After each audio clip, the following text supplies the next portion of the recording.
Assalamu alaikum guys. Today I'm going to be breaking down the modules that are in the high certificate in law at Unisa, and I will be saying which subject it relates to for those who are studying grade 12 and 11 who's thinking about studying law.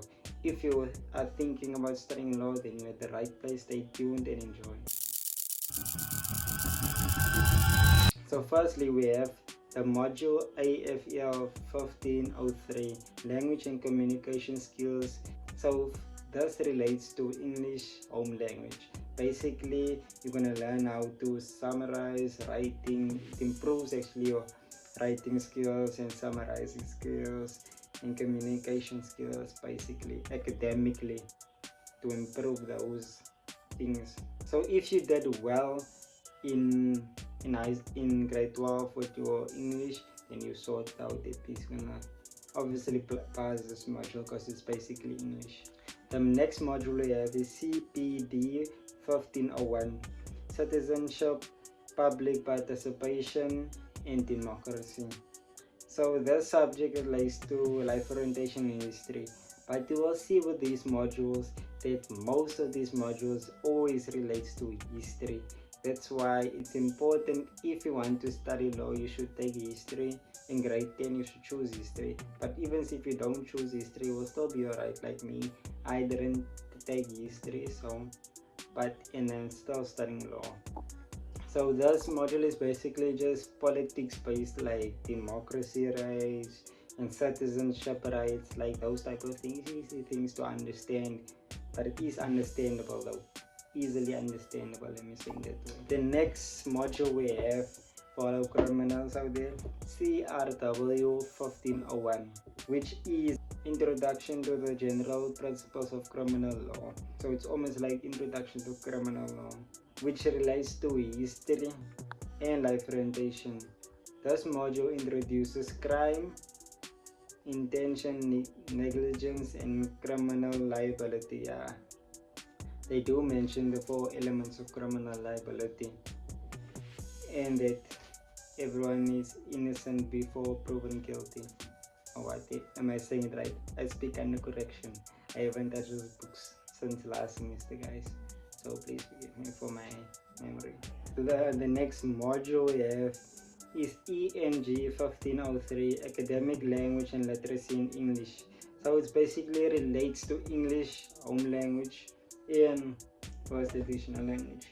It improves your reading and writing skills, basically, like the other English module that is found.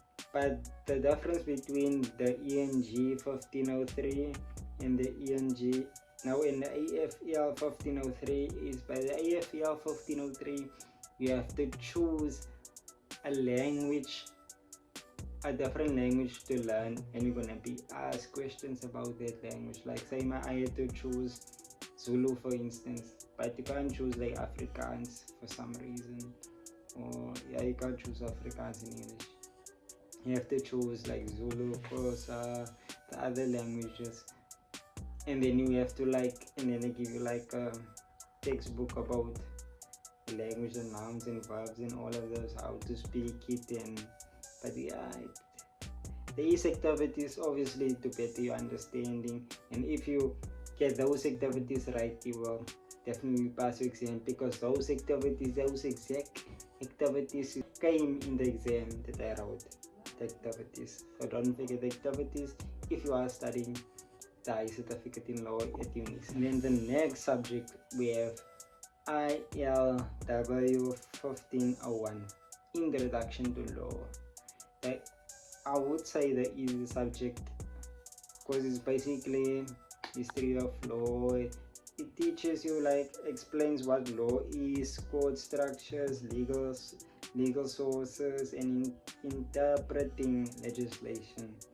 Like there's literally a section that shows how to do it. This is section, and this is subsection, and this is paragraph, and this is subparagraph. I'm saying it right. I speak under correction also. But yeah, this relates to history in English. Because the first unit is history.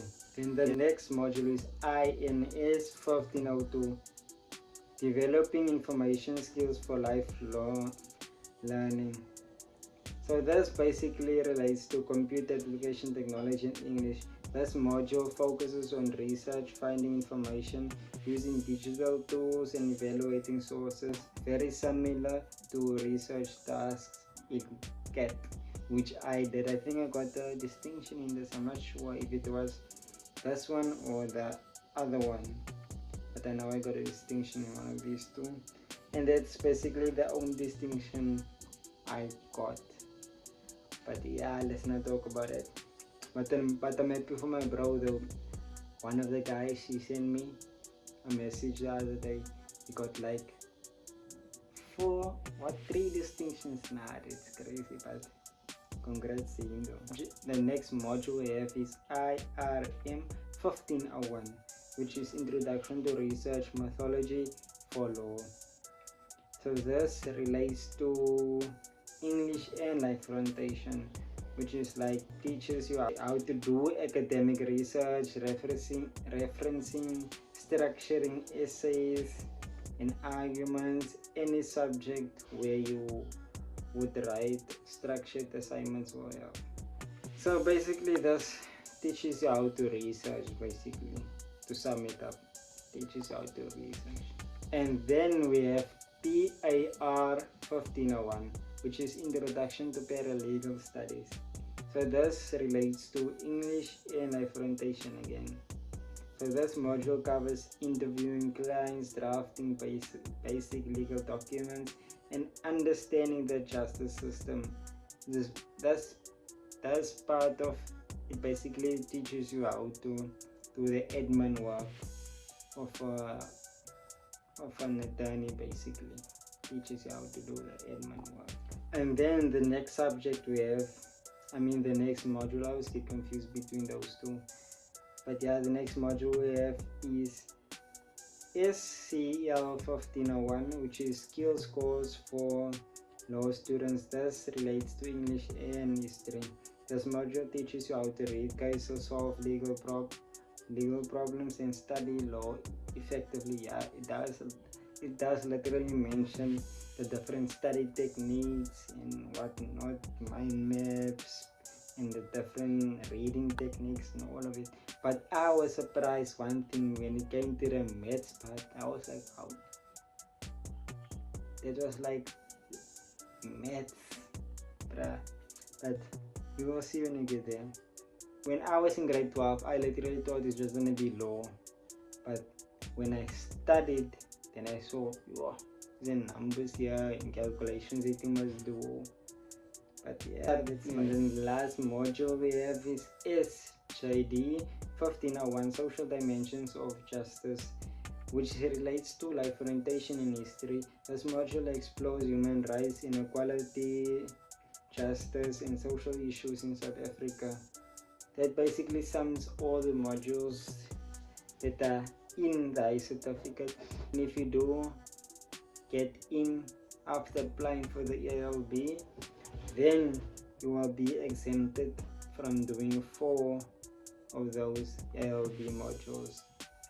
We exempted basically means you don't have to do those modules like Introduction to Law. So if you see here by the high certificate modules, you will see that 4 is in the first year of the LLB, which you don't have to do because you already did it. But if you want to, you can repeat it, but I chose rather not to do it. But yeah, that's the end of the video, and I hope you guys found it helpful and useful. And good luck to all my people who applied at Unisa for the first time or second time, or for the high certificate of LLB. May everyone's applications be accepted, inshallah. See you guys next time.